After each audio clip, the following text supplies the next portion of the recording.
Every year, schools receive funding from the state based on enrollment. That funding is dispersed monthly to each Arizona school throughout the year. But what happens when those numbers are off? Schools can either get a big bill or a big check. Cronkite News reporter Isabella Hulsizer looked at the adjustments and shows us how they balance the books. Some schools owe, some get a surplus, and some break even. Schools all over around Arizona vary when it comes to the 2019 statewide recalculation adjustment.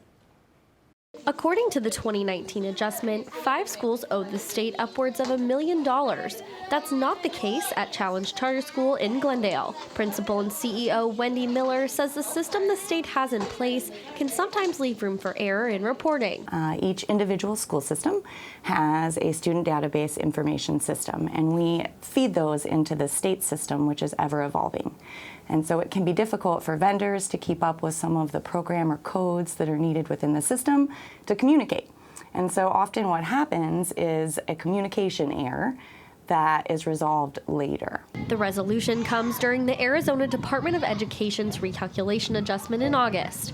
Challenge Charter School was one of 119 schools that were right on target with the amount of students enrolled to the number in seats when school had started. Having a longevity of people in key positions, our compliance officer has been with us for almost 20 years. So between that and the consistent leadership, we understand some of those historical algorithms. 100 days into the school year, the state reviews funding that is sent to schools. The schools that were not on target end up on a repayment plan.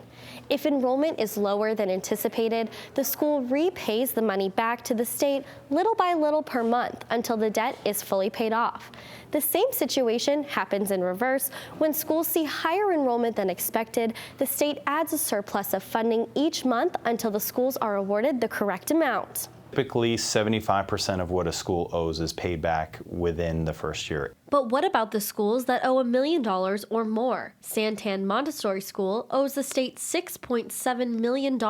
As would any other school that owes money back to the state, they are being put on a payment plan. Schools have the opportunity to pay it back over the course of 2 years, should they elect to.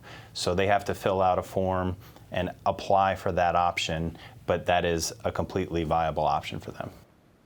The Santan Montessori School has not yet responded to our request for comment. The average amount that schools are given per student varies among Arizona schools. At Challenge Charter School, it is around $6,000 to $9,000 per student. This amount can fluctuate based on factors like special education students and other outside funding. In the Broadcast Center, Isabella Hulsizer, Cronkite News.